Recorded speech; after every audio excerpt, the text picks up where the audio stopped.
guys, welcome back to another week of Art Life. In this week's episode, we're going to be talking a little bit about colour theory.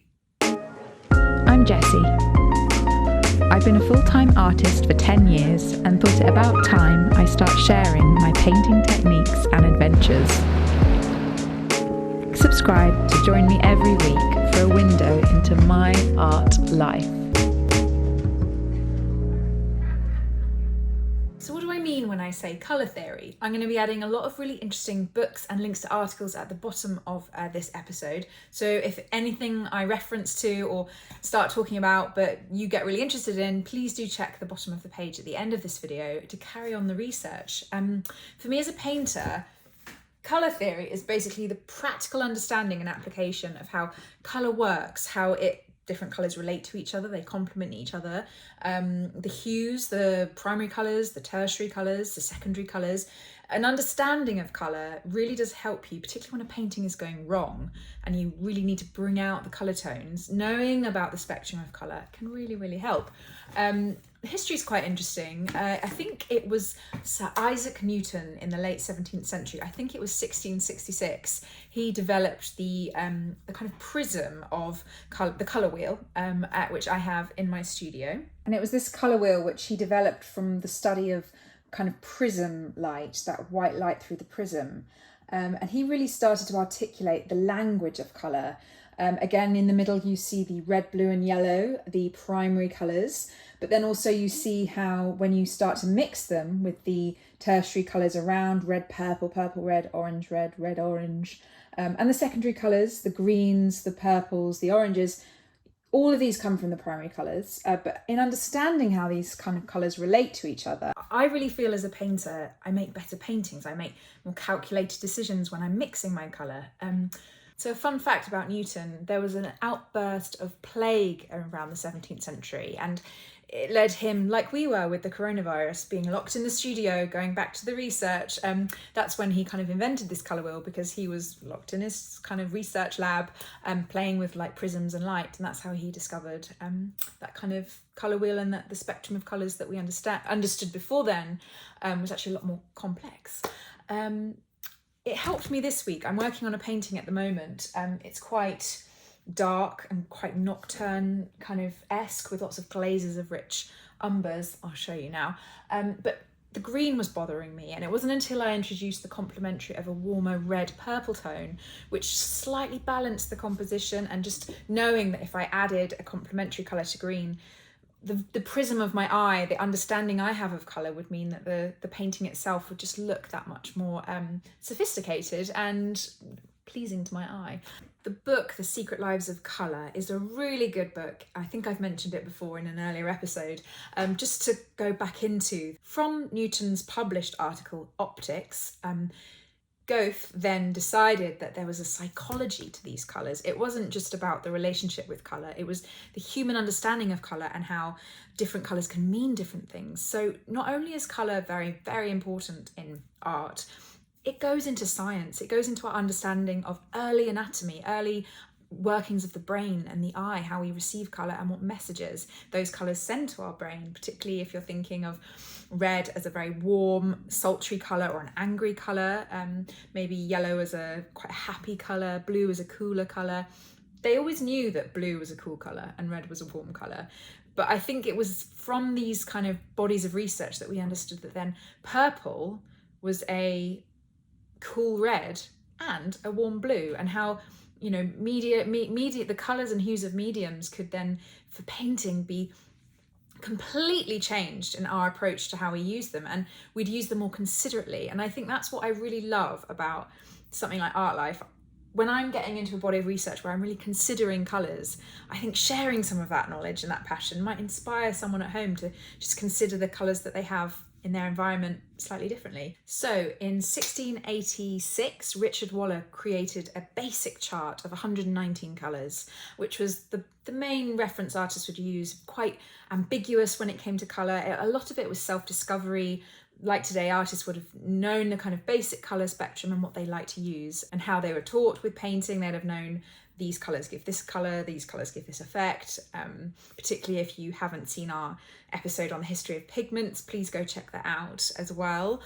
visual perception became more and more important from this kind of period of history. Mayer created the prism colour triangle, if you've ever seen the diagram of colour spectrums, where he was trying to really condense the relationship that colours have with each other.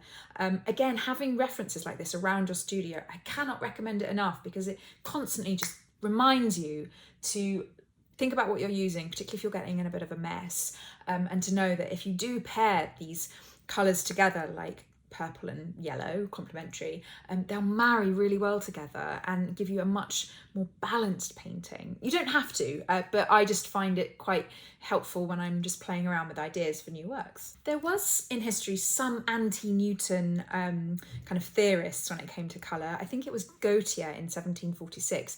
He felt that colours were thought to be drawn out of the shadows by the presence of light. So his charts were a lot more spherical, and it kind of brought into this understanding not only of the spectrum but also light and dark. So that's also quite a good reference if you are interested in the origin of how we look at colour. I work from the Moses Harris, I think it's 1766 he created the illustration of the diagram I use. But there was an article, I'm going to add it at the bottom, it's the public domain review article. They actually chronologically list every different colour wheel through history, which I found quite helpful when I was doing this research. And I won't list every single one for you, but just picking out those key charts, colour charts, which really inform like how colour, our observation of colour changes. When you think about spherical observations of colour, in 1810, Philipp Otto Rund did a more spherical understanding of colour, where he did a cross-section around a sphere. And these are beautiful illustrations and pieces of art in themselves. I've tried to do some colour wheels and I always make it dreadfully messy. I'm not very good at colouring within the lines. But these charts are helpful because we understand that every colour has its place. Every colour has meaning, and it has a different alchemical relationship with different colours in the spectrum, but they all condense down back to those primary colours of red, blue and yellow. So when you start to feel like you have a better understanding of colour and their relationships, using colours when you paint becomes a lot more interesting. Also, because when you can get into transparent colours versus chroma colours, which means colours which are a lot denser, I think you then raise your level of understanding when it comes to how paints kind of alchemically mix together. I'm doing, as you know, a lot of glazing at the moment, a lot of thin layers and washes of oil, which is the idea is that then the sun shines through the layers of painting when it's done, and you see the different hues and tones of colour. This is quite important because it also means that when you're priming on a surface, the colour you choose is also important. If you choose a very rich green, if you're painting on a background of green, your reds and your pinks will really pop. Vice versa, if you're painting on a background of yellow umber tones, which I normally do, or my blues will really shine, which is great for a sky painting. So the reason I'm so excited to talk about colour this week is that next week's episode we actually visit the factory of Michael Harding oil paints, and we learn not only how oil paint is made, but we get to see the raw pigments and colours of oil, the mixing of watercolours as well, which is a new addition to the collection coming soon. Really excited to talk about that in the coming weeks. We get to talk about the colours of primers, as I mentioned. It's quite a big episode next week, so I feel like this week's episode I'm just kind of laying the groundwork for the adventure that is Wales next week. Oh yes, and talking about colour, I have also been considering my palette with a bit more attention. I think before I did all this research into the history of colour, I was going on the colours, as you know my wall of paint, what colours I was attracted to that day. Oh, I like that yellow. I was mainly instinctive with it, which kind of comes with patience and practice.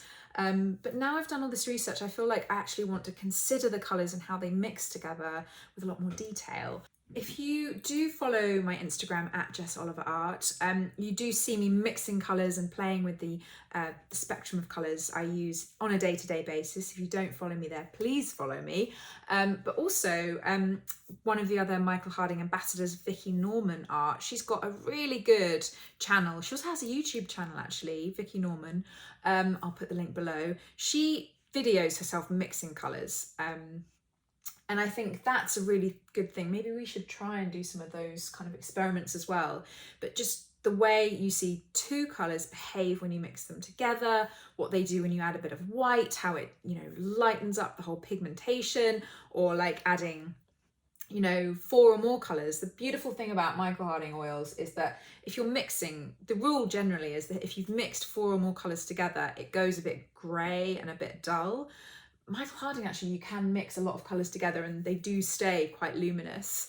But she's brilliant if you're interested in the actual mixing, so check her out. But we will be doing some more mixing episodes in the coming weeks, particularly as we're also talking about the mediums episodes and the varnishes and the glazes. There's so much to look forward to in the coming weeks. Also, while we're talking about colour, anybody who hasn't seen last week's episode where I go to a beach and I paint a landscape, please go check that out.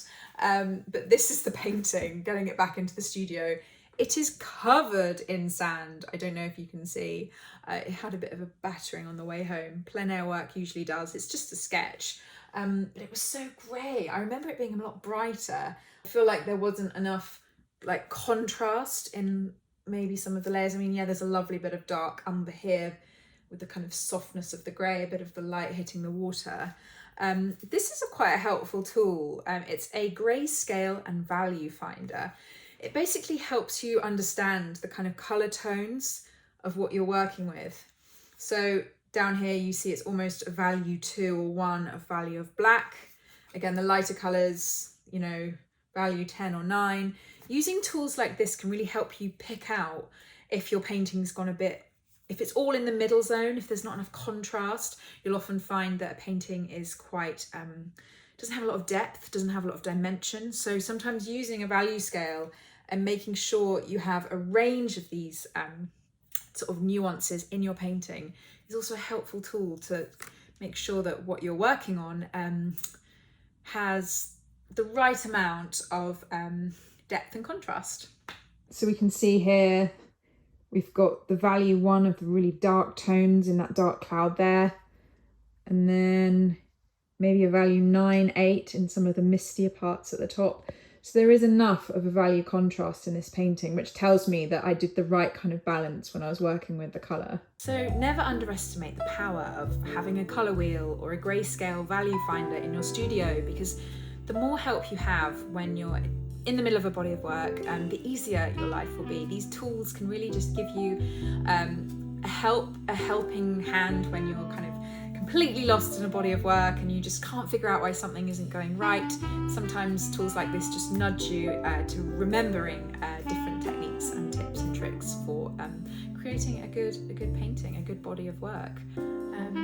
So thanks for watching this rather short episode of Art Life. This week's been a bit about recovering from the Welsh adventure, but it's really nice to just share with you what I've been thinking about this week and what I'm focusing on with my practice when it comes to the more theory side of practice-based oil painting.